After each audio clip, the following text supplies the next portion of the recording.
ready and waiting to get what I have on this table today. Today I'll be talking about the essay advantages and disadvantages. What is the best manner of approach to push to in order to get the essay written in the most appropriate manner? Don't forget, there are no right or wrong essays. So it has to do with your manner of approach towards how you analyze the question, create your outline, and most importantly, develop your body paragraphs. I'll be right back.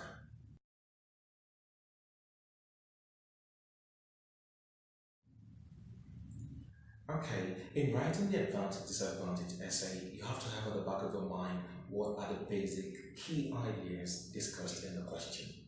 The question could discuss several ideas as imputed in the structure of the sentences, and your job will be to give the advantages and the disadvantages of these ideas. For instance, it could be about television, and the question could pop up, what are the advantages and disadvantages of kids watching TV?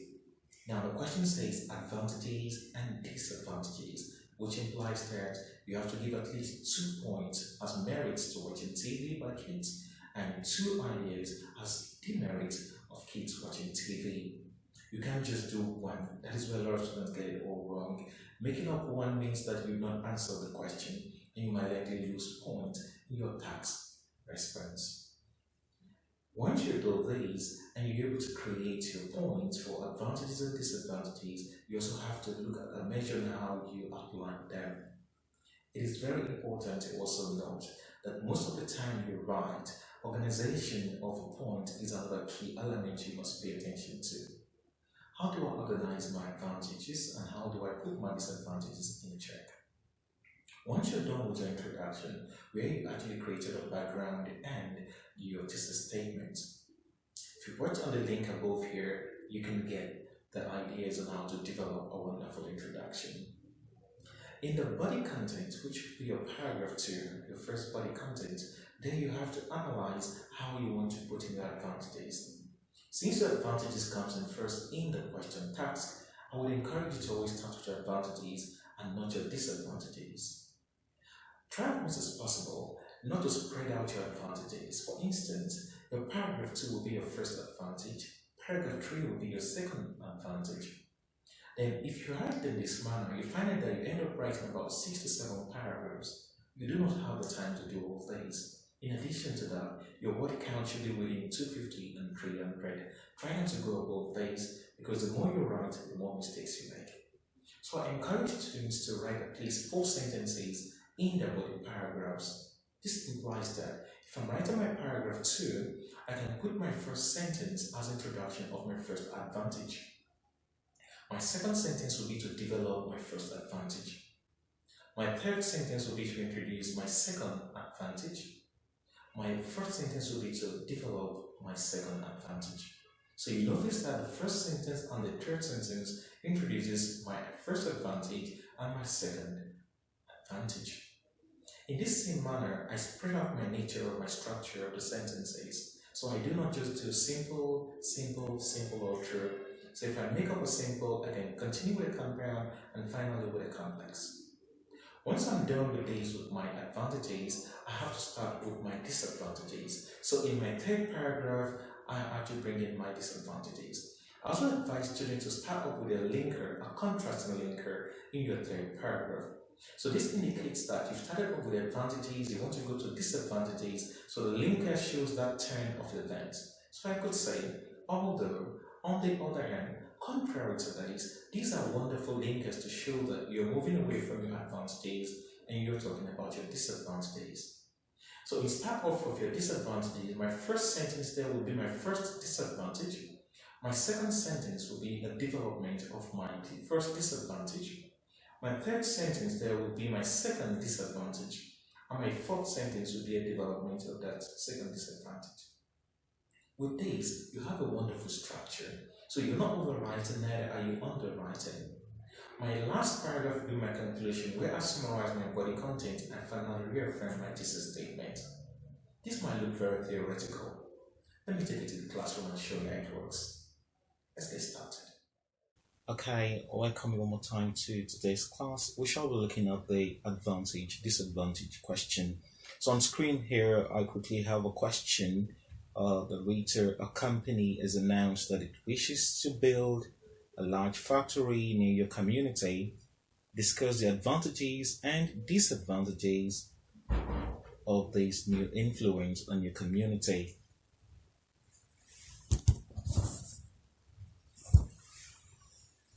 Okay, so with these, I quickly made an outline down here, which makes up my outline for my 4 paragraphs. That's paragraph 1 down to paragraph 4. So for my paragraph 1, I shall be talking about the introduction. At this point, I advise students to bring in their advantages and disadvantages. Here, you're not discussing them, you're just listing or probably highlighting them, so you have more like a work template as you build up the subsequent body paragraphs.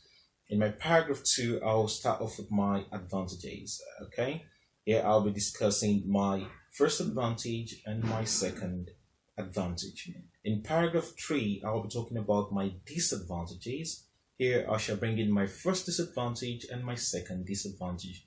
I advise students to give at least more than one, because the question says advantages and disadvantages. So at this point you should have at least 2 minimum. And lastly, my paragraph 4, we have to conclude by summarizing on my thesis and background statements. Let's get on to see how my introduction will look like. So here at my introduction, I try to rephrase the question, rather paraphrase the question in my own words. So I started off with growth and development hinges on industrial establishments and investments, and this comes with its conspicuous pros and cons, meaning it comes with its advantages and disadvantages. So I went on in my second sentence to state out what those pros and cons are. So my second sentence here, hinges on this, means it connects this. Like I said earlier on in my previous essay, if you watched the essay video on agree, disagree, you find out that for every question you have, there are statements you can produce, and these statements can interconnect with each other. So it's very easy for you to create cover statements, and you have your extensions coming out of your cover statements. So basically, I have my first sentence here. So it wasn't a big deal trying to create my second sentence, because I just hinge on my pros and cons in my first statement, and I'm able to create my second sentence. My second sentence reads, the construction of a commercial facility in my community will create job opportunities. So that's the first pro I have here, job opportunities and advanced basic amenities. So this is my second pros, which I have here, which is second advantage. Then I moved on to bring in what I call a transitional connector here, a contrasting marker. Okay, the contrasting marker helps me to alternate my ideas. So I said on, in order to bring in my disadvantage ideas, I brought in the however, although can also fit in here. So I have a factory waste and societal congestion. So factory waste, my first disadvantage. Societal congestion connects my second disadvantage, could be its major drawbacks. So basically I have a simple introduction with my first part bringing in my simple sentence here, and my second part here bringing in my complex sentence. So I also talked about the range of sentences, try as much as possible to show a variety of the sentence type. Moving on to my next paragraph there, which will be my paragraph 2. Here I've introduced my advantages. So a lot of students will prefer to have a paragraph to a point. So in that way you spread out your points, meaning you have your paragraph 2 and paragraph 3 for your advantages, then paragraph 4, paragraph 5 for your disadvantages, and lastly paragraph 6 for your conclusion. Now it's a good idea, but the truth is you might spend more time on your writing more, which you don't really have the luxury of time to cover up with. So I advise students to always have the advantages and disadvantages all kind of sandwiched in independent paragraphs that can actually bring the ideas together. So in paragraph 2, I have my advantages here. So I started off with my first advantage. One merit that will surely manifest is the creation of employment opportunities. So I have here employment openings. So I try as much as possible not to use this word here, because I only show a bit of variety. So I tried bringing in employment opportunities. Don't forget, we used this already in our introduction. So we're trying to tell the raters that we have a variety of synonyms we can use in place of our keywords we've introduced in our introduction. So employment opportunities is a wonderful replacement for job opportunities. So making up my first statement, which is my cover statement here. Okay, remember the cover statement is more like a title statement that tells us what you intend to do. Then that gives us a clue to what our next sentence will look like. So in our next sentence, which starts off from here downwards here, I try to hinge on this here, employment opportunities. So what employment opportunities are we referring to? So I went to say one of the major reasons skilled workers migrate to cosmopolitan regions is to brighten the chances of getting employment.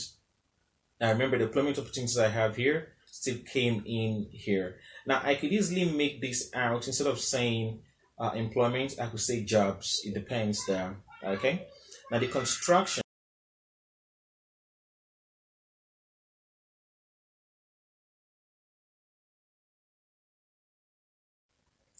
So the construction will encourage individuals to stay back since it will provide a well of opportunities for the immediate dwellers. So in this case here, you have my sentence here all going back to what I have here. So I'm not struggling with what I have to write next. I just think through of what should be my key word I hinge on in my previous statement, and I create a new sentence there.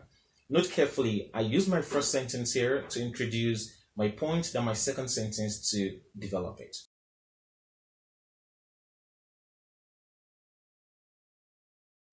My third sentence immediately with a linker here introduces my second advantage, which is infrastructure and public utility.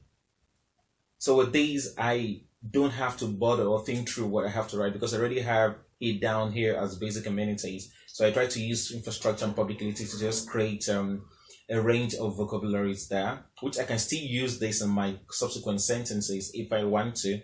So my first sentence brings in my simple cover statement, which I introduced here. So I could say here, in addition, infrastructure and public utility will be advanced. Then in my subsequent sentence, my extension, I wanted to talk about most establishments thrive on the social responsibilities that bind them with the host communities. And these social responsibilities will create the avenue of enhancing and establishing more amenities. Now, where did I get the idea to create the sentence? I quickly went back to this idea here and I hinged on it, infrastructure and public utility. So it made it very easy for me to really develop. Then in my subsequent detailed sentence, I went to say, for instance, the creation of a well-integrated road network will open the environment to opportunities, hence benefiting both the locality and the company.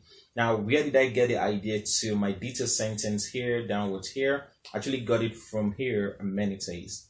So for every time you write, you just try as much as possible to go back to the previous sentence and ask yourself, which word or phrase can I connect in this sentence in order to create a new sentence? With that, you are not kind of at a loss of what to write next.